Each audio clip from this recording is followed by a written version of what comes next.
devoir, c'est d'être associé au processus de la transition. Il ne faut pas qu'il y ait l'injustice manifeste, qu'on prenne une partie de la classe politique et qu'on oublie l'autre, la plus importante même en nombre, mais aussi en idée, parce que certains de ceux qui sont pris en compte, ce sont des anciens pédégistes. On oublie les anciens opposants. Ce n'est pas une polémique, c'est la réalité. Voilà. Depuis la communication sur le bureau de l'Assemblée nationale, l'on se pose la question de savoir pourquoi l'absence de l'honorable Albertine Manganga Moussavo, qui jouit d'une expérience politique depuis belle lurette, avec mention bien. Pour en savoir plus, les citoyens ont donné leur avis. Que le comité de transition est en train de poser à l'endroit de la restauration de nos institutions sur un plan transitoire, je pense qu'il nous revient à nous de ne pas nous lancer dans des analyses assez obscures. Pourquoi obscures? Ce sont des interprétations qui susciteraient d'ici demain ou dans 4 matins d'autres problématiques. Je crois qu'en tant qu'acteur de la société civile que je suis, la lecture responsable que je fais dégager à l'endroit de la composition des chambres, de deux chambres du Parlement et du gouvernement, je crois que s'il y a des voix qui s'élèvent pour soutenir et saluer cette orientation aussi responsable du président de la transition, Olivier Nguema, je fais partie de ces voix. Pourquoi? Écoutez, on ne peut pas construire une administration avec tout le monde. On ne peut pas construire une entité avec les 2 millions d'habitants. Non. Il y a des critères qui avaient été élucidés au départ. Et dans ces critères, le président de la transition, Olivier Nguema, et son staff se sont retrouvés dos au mur en disant, au lieu de fermer, ouvrons. Mais quand ils ont ouvert les valves, ils n'ont pas fait des choix pour le plaisir de faire. Ils ont agi en toute responsabilité. Mais dire que ces choix, ce sont des choix qui, demain matin, vont encore ternir l'image du bateau Gabon, je dis non. Écoutez, n'oublions pas que lorsque vous appartenez à un système, vous n'êtes pas tout permis. Tout est permis, mais tout n'est pas permis. Vous appartenez à un système, vous suivez, vous mettez en musique les orientations de celui qui vous a placé. Maintenant, les devoirs républicains, vous les remplissez en toute âme et conscience. Donc, le choix de Paulette Missambo au Sénat, de Ndongo à l'Assemblée nationale et le choix de certains membres du gouvernement de l'équipe sortante qui sont revenus et quelques nouveaux visages, je crois que c'est un choix qui n'engage que la nation elle-même. C'est un choix responsable. Il nous faut avoir des archives dans tout ce que nous allons entreprendre. Dire que Olivier Nguema a mal fait d'associer autour de lui des visages qui figuraient dans les différents gouvernements, je crois que c'est un tort que nous faisons. J'ai circulé un peu ce matin, il y avait des voix qui se sont manifestées, qui disaient le casting avait été mal fait par le président de la transition, le chef de l'État, Olivier Nguema.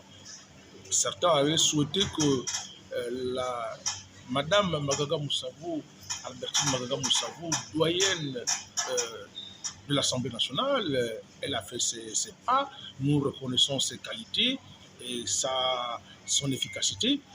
Oui, ne pensons pas qu'elle a été mise à l'écart. Nous ne savons pas ce qui pointe à l'horizon. Demain c'est un jour, après-demain c'est un jour, mais elle peut se retrouver quelque part. Donc, ce ne serait pas une fin en soi si aujourd'hui elle n'a pas été retenue, mais que ceux qui sont autour d'elle ne pensent pas qu'elle n'est pas utile pour la nation. Elle va être utile pour la nation demain. Même au moment où je parle, nous ne savons pas ce que Dieu prévoit et que la vision du gouvernement de transition qui est pilotée par le président Olivier Nguema, nous ne maîtrisons pas toutes ces cartes. Il peut nous surprendre du jour au lendemain. Vous savez, Je dirais même que le président de la transition n'est pas très rigoureux avec ce qu'il dit. Parce qu'il avait, quand il recevait les politiques, il leur avait dit en face qu'ils sont responsables du chaos dans notre pays. C'est-à-dire tout ce qui est sous-développement. Il a dénoncé. Et en même temps, quand il entend mettre en place un parlement et un gouvernement, ce sont les mêmes politiques qui reviennent. C'est vrai, on va nous dire, il n'y a plus d'opposition, il n'y a plus de majorité. Nous avons vu le secrétaire général adjoint du PDG qui a fait une déclaration, qui venait même de faire son entrée comme premier vice-président du Sénat. Nous n'avons pas de problème. Ce que nous voulons, et vous parlez d'ailleurs de l'entrée de la société civile, vous me donnez là l'occasion d'interpeller le président de la transition en lui disant est-ce que c'est une erreur? Est-ce que c'est un fait exprès d'avoir mis de côté les partenaires sociaux? Est-ce que nous ne sommes pas un segment important dans ce pays? Est-ce que nous n'avons pas la matière pour pouvoir participer effectivement à l'essor de notre pays? Vous parlez des politiques, vous parlez de la société civile. Vous comprenez que dans ces deux bureaux, il n'y a pas un seul partenaire social. Est-ce que vous comprenez? Bon, c'est à la discrétion du seul président, mais le fait, mais vous parlez des partis politiques, mais tous ceux qui sont dans ces bureaux, au Sénat, nous avons qui? Paulette Missambo, elle est présidente d'un parti politique, de l'opposition.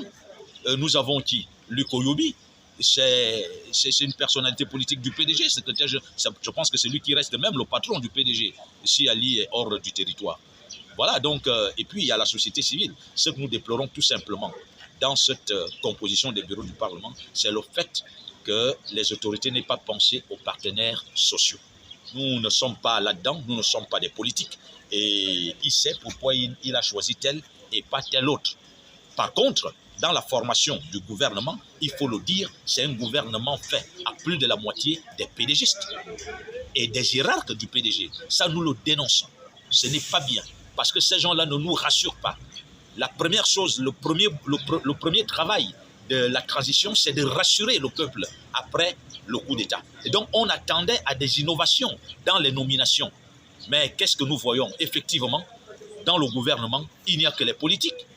Et c'est vrai qu'on va prendre Maï Moussi, ministre de l'économie, que je salue au passage, ainsi que Laurence Non, je les salue au passage pour le combat qu'ils ont toujours mené pour... Mais ceux-là qui ont soutenu l'imposture, ils font quoi dans ce gouvernement? Ils n'ont pas leur place dans ce gouvernement. Ils ne l'ont pas du tout. Ceux qui ont soutenu l'imposture, ceux qui ont crié Ali, Ali, Ali, le seul, Ali, Ali, Ali, champion, Ali, Ali, Ali, tout ça. Ceux-là étaient prêts à ce que les Gabonais soient décimés. Vous parlez de François Ndongo, vous parlez de plus de 7 ans à la maison. Ce n'est pas ce qui est important à mes yeux. Ce qui est important, c'est quel est le rôle que ce monsieur a joué. Parce que là, je trouve encore, quel est le rôle qu'il a joué en 2009? Il a été ministre de l'Intérieur dans ce pays. Est-ce qu'il n'est pas comptable des massacres qu'on a évités au peuple en 2023, en 2009? Est-ce qu'il n'a pas un brin de responsabilité là-dedans? Je pense que ces gens-là, tous ceux qui ont joué un rôle, à chaque fois que les Gabonais ont été massacrés à l'issue d'une élection, devraient d'abord se mettre de côté. Leur cas devrait être étudié dans le temps. Maintenant, vous parlez de Mme Manganga Moussavou, une dame que j'apprécie de par son engagement politique. Malheureusement, je ne peux pas, je vous l'ai dit, le président sait pourquoi il a fait tel ou tel choix. Le choix de Ndungu, pour moi, n'est pas un bon choix. Maintenant, qui devait être à la place de Ndungu, je dis, ils sont nombreux, les Gabonais compétents qui pouvaient être à cette place. Mais ce qui me rassure, c'est que le premier vice-président de l'Assemblée, c'est M. Ndombian. C'est quelqu'un d'assez intègre. C'est quelqu'un qui ne pourra pas laisser passer n'importe quoi dans cette assemblée. Je vois à la fin Geoffroy Fumula. C'est quelqu'un sur qui nous comptons. Et donc, on n'a pas trop de problèmes dans ces bureaux-là. La formation, moi je vous donne mon avis personnel, je n'ai pas trop de problèmes avec la composition des bureaux du Parlement. Seul bémol, c'est l'absence des partenaires sociaux. Le président aurait pu penser, ne serait-ce à un ou deux postes pour les partenaires sociaux. Il ne l'a pas fait. On ne va pas lui tenir rigueur, mais nous disons que ce n'est pas bon. Ce n'est pas du tout bon. Nous sommes un segment important dans la société civile et on ne peut pas composer des bureaux du Parlement en nous écartant. Ce n'est pas possible. Mais il a fait, bon, qu'il tienne compte de nos observations. Le président entend la mettre quelque part ou pas. Mais après, voilà, tout le monde ne peut pas aussi se retrouver président de l'Assemblée nationale.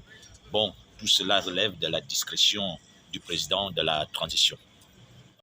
Nous notons que le gouvernement de transition est toujours en réaménagement en ressuscitant certaines figures pour la reconstruction du Gabon grâce au dynamisme engagé par le général de brigade Brice Clotaire Oligui Nguema, qui est un fin stratège sachant positionner les pièces du puzzle au moment opportun. En espérant donner une place au PSD qui détient un projet révolutionnaire, celui de la provincialisation.